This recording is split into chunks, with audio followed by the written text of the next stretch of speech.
लोगों पे मामला दर्ज किया है, क्या कहें? नहीं, ये दुर्भाग्य है कि बिहार में जहां एक तरफ शराबबंदी कानून लागू है और डीएमसीएच में जिस तरह से बड़े असर रसूख वाले डॉक्टरों का वीडियो वायरल हुआ है और मुझे लगता है कि 24 घंटा से ज़्यादा होने को है, अब तक प्रशासन ने किसी के नाम से एफआईआर नहीं किया, किसी की गिरफ्तारी नहीं हुई है। ये दुर्भाग्य है और नीतीश कुमार के सुशासन पर और शराबबंदी कानून पर एक तरह से बड़ा ये जो है धचका कहा जा सकता है कि जहां बिहार में पूरी तरीके से शराब बंद है और एक शिक्षण संस्थान, एक मरीजों का बड़ा हब है डीएमसीएच, जहां से बड़े पैमाने पे छात्रों का भविष्य तय होता है, वहां शराब की पार्टी होती है, डॉक्टरों का वीडियो वायरल होता है और बहुत सारे डॉक्टर जिसको स्थानीय लोग चेहरा से जानते हैं, पहचानते हैं, वैसे लोगों पर अब तक कार्रवाई नहीं हुई।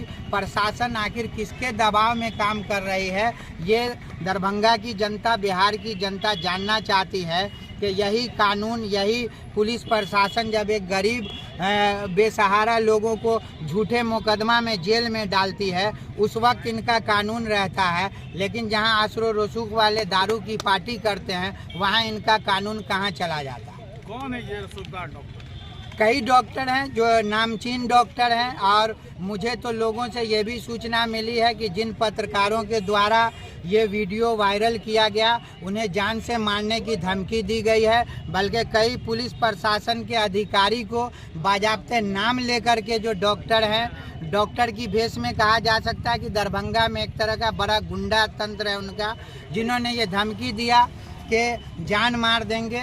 मैं तो सबसे पहले प्रशासन से कहता हूं कि जब देश का चौथा स्तंभ पत्रकार ही सुरक्षित नहीं होगा तो फिर देश की जनता कैसे सुरक्षित होगी। सबसे गंभीर सवाल है कि आखिर इस डॉक्टर को, इस माफिया को इतनी हिम्मत कहां से आती है कि वो पत्रकार को धमकी देते हैं और प्रशासन के सहयोग से धमकी देते हैं।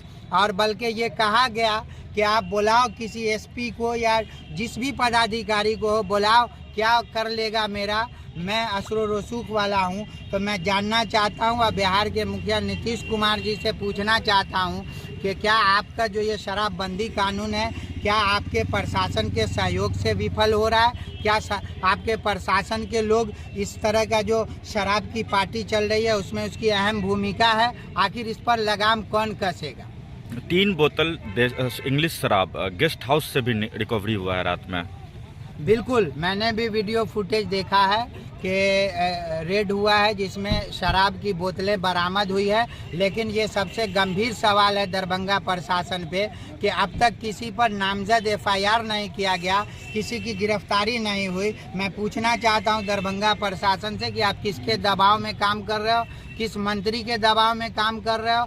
सरकार को आखिर बदनाम करने की मंशा ये आखिर किसके इशारे पे काम कर रहे हैं? सर, पूर्व से आप मांग करेंगे कि जिस भवन से शराब बरामद हुई उसकी सील हो? निश्चित रूप से ये मांग क्या करेंगे, अब तक उसको सील करना चाहिए था और जो उस डीएमसीएच के प्राचार्य हैं या अधीक्षक हैं उस पर अविलंब कार्रवाई होनी चाहिए, गिरफ्तारी होनी चाहिए। आप सिर्फ रिक्शा वाले गरीब मजदूर जो है उनको आप झूठे शराबबंदी कानून में जेल में डालते हो, जेलों में कैदियों की तादाद बढ़ाते हो और ये असर रसूख वाले को जेल में क्यों नहीं डालते हो? ये दोहरा चरित्र, दोहरा कानून ये राज्य में निश्चित रूप से सरकार पर सवालिया निशान है। सर, पिछली बार 95 कार्टून शराब डीएमसीएच कैंपस से पकड़ाया था, लेकिन किसी पे कानूनी कार्रवाई नहीं हुई। इस बार भी क्या कुछ लग रहा है इसी तरह होगा? बिल्कुल, जिस तरह से अभी प्रशासन कार्रवाई कर रही है इसमें तो ये सवाल उठ ही रहा है कि 24 घंटा बीत गया और अब तक किसी पर नामजद एफआईआर नहीं हुआ। वीडियो फुटेज में कई डॉक्टरों का चेहरा साफ साफ है।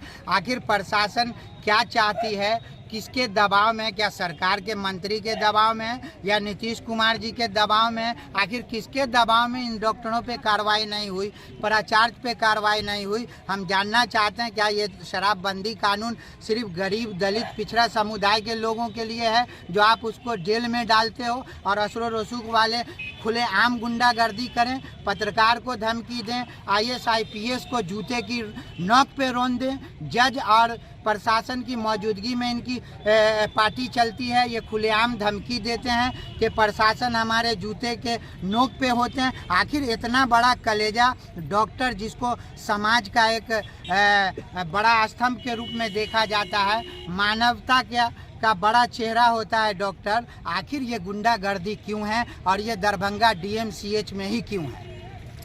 खुशखबरी खुशखबरी खुशखबरी। अब आपके अपने gallery house mobile and electric showroom से खरीदारी करें mobile, TV, fridge, inverter, battery, washing machine, AC, 0% ब्याज, 0 डाउन पेमेंट पर। जी हाँ बहनों भाइयों, आपने सही सुना, gallery house mobile and electric showroom, Karpoori Chowk, Pupri एवं कर्पूरी चौक, सिनेमा रोड, धर्मनाथ प्रसाद जी के गद्दी के बगल में 3 मंजिल शोरूम।